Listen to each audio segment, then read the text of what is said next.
तो दोस्तों स्वागत है आपका गुप्ता कोचिंग क्लासेस स्टेशन गली खेतासराय। जय हिंद, वंदे मातरम। दोस्तों welcome to my channel Gupta coaching classes station गली खेतासराय। आइए आज हम आपको लेके चलते हैं हिंदी भाषा में हिंदी के उत्पत्ति और हिंदी का कहाँ से उद्भव हुआ है। हिंदी के बारे में कुछ महत्वपूर्ण प्रश्न है जो कि यूपी टेट और सी टेट में आते रहते हैं और प्रतियोगी परीक्षाओं में पूछे जाते हैं। तो आज हम लेके चल रहे हैं हिंदी के एक छोटे से टॉपिक है। हिंदी में देखिए पहला क्या है कि पहला प्रश्न बनता है कि हिंदी किस परिवार की भाषा है। हिंदी किस परिवार की भाषा है। तो इसमें देखिए पहली लाइन है, भाषा परिवार के आधार पर हिंदी को भारोपीय यानी इंडो यूरोपियन कहा जाता है। ये परिवार की भाषा है, इंडो यूरोपियन परिवार की भाषा है। यानी हिंदी किस परिवार की भाषा है, भारोपीय परिवार की भाषा है। दूसरा प्रश्न बनता है कि हिंदी शब्द जो है किस भाषा से लिया गया है। हिंदी शब्द किस भाषा से लिया गया है। तो हिंदी शब्द जो है फारसी भाषा का ही एक शब्द है हिंदी, उससे हिंदी को लिया गया है। तो यहाँ पर हमारे एक लाइन में दो क्वेश्चन बन गए हैं। ये भी मोस्ट इम्पॉर्टेंट क्वेश्चन है कि हिंदी किस परिवार की भाषा है, तो उसका आंसर होगा भारोपी परिवार। और ये पूछा जाएगा कि हिंदी किस भाषा से लिया गया है। हिंदी शब्द जो है किस भाषा से लिया गया, तो फारसी भाषा से लिया गया। नेक्स्ट है हिंदी के विकास का क्रम, यानी हिंदी का जो विकास हुआ है, हिंदी हमारी कैसे कहाँ से शुरू हुई है, कहाँ पर आई है, तो उसका क्रम हम आपको बताते हैं। सबसे पहले हमारी मातृभाषा कही जाएगी संस्कृत जो हमारी हिंदी की जननी कही जाती है, मातृभाषा या फिर जननी उसकी कही जाती है। तो संस्कृत सबसे पहले जो है संस्कृत भाषा का उद्भव हुआ।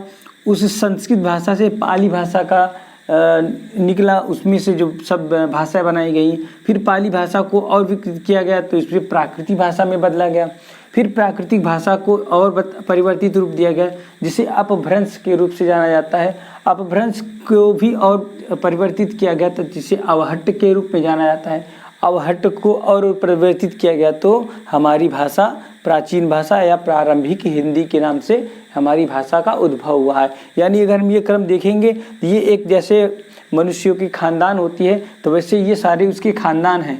यानी इनके पिताजी ये, इनके पिताजी ये, इनके पिताजी ये, या इनके पिताजी, इस तरह से कह सकते हैं। या फिर इनकी माता कह सकते हैं कि ये इसकी जननी है, इस हिंदी की जननी अवहट्ट है, अवहट्ट की जननी अपभ्रंश की जननी प्राकृत की जननी पाली, और पाली की जननी संस्कृत। यानी हमारी जो संस्कृत है ये हमारी मातृभाषा कह सकते हैं कि इसकी जो मूल जननी कौन है, ये संस्कृत है। तो नेक्स्ट है कि भाषा क्या है, भाषा किसे कहते हैं, भाषा को हमें कैसे परिभाषित करना है। तो भाषा क्या है, उच्चारित ध्वनि संकेतों की सहायता से अपने विचारों को प्रकट करना ही भाषा कहलाती है। यानी हम जो बोल करके आपको बता रहे हैं, यानी हम ना तो कुछ लिख रहे हैं, ना आपको कहीं कुछ दिखा रहे हैं, लेकिन अपनी ध्वनि से यानी मुख से निकली हुई वाणी ध्वनि से उसकी संकेतों की सहायता से अपने जो विचार हैं वो आप तक पहुंचा रहे हैं। इसी को कहते हैं क्या, भाषा कहते हैं। यानी हम जो भी बोल रहे हैं, हमारी जो ध्वनियाँ हैं, तो अपनी ध्वनियों की सहायता से अपने विचारों को आप तक पहुंचाना, प्रकट करना किसी के सामने, वही क्या कहलाती है, भाषा कहलाती है। नेक्स्ट है लिपि किसे कहते हैं। भाषा और लिपि ये दोनों चीज़ें सेम है, बस इसका थोड़ा सा अंतर क्या है कि भाषा को हम बोल करके, मुख से बोल करके आपको अपने विचारों को आपके सामने प्रकट करते हैं, और लिपि क्या है, लिख करके किसी चीज़ पर उसको आपके सामने हम अपने विचारों को प्रकट करते हैं। तो इसकी परिभाषा क्या होगी, लिखित वर्ण संकेतों की सहायता से अपने विचारों को प्रकट करना लिपि कहलाता है। यानी लिखित वर्ण संकेतों की सहायता से अपने विचारों को प्रकट करना, यानी है लिपि है लिखित वर्ण संकेतों की सहायता से अपने विचारों को प्रकट करना। जैसे हमको लिखना है क को कैसे लिखेंगे, यानी वो क को बनाना है तो एक ऐसे पाई खींचना है, एक गोला सा बनाना है और इसे पूछ लटकाना है सिलाई।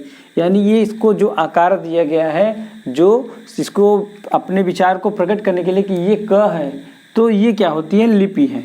तो लिपि हमारी हिंदी भाषा की जो लिपि है वो क्या है, हिंदी भाषा की लिपि, ये बहुत ही महत्वपूर्ण प्रश्न है। अक्सर सामान्य ज्ञान और फिर यूपी टेट सी टेट में भी पूछा जाता है कि हिंदी भाषा की लिपि क्या है।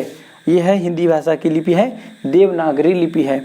और इसे और किस नाम से जाना जाता है? इसे जाना जाता है लोकनागरी भाषा के नाम से भी जाना जाता है। तो ये है हिंदी के कुछ महत्वपूर्ण बिंदु जिससे जो कि परीक्षा की दृष्टि से बहुत ही उपयोगी है। तो ऐसे ही और भी मुख्य पॉइंट को देखने के लिए मेरा अगला भाग जो है अगली वीडियो में रहेगा। तो हमारा वीडियो अगर आपको अच्छा लगा हो तो प्लीज़ वीडियो को लाइक कीजिए, चैनल को सब्सक्राइब कीजिए, अधिक से अधिक शेयर कीजिए। थैंक यू दोस्तों।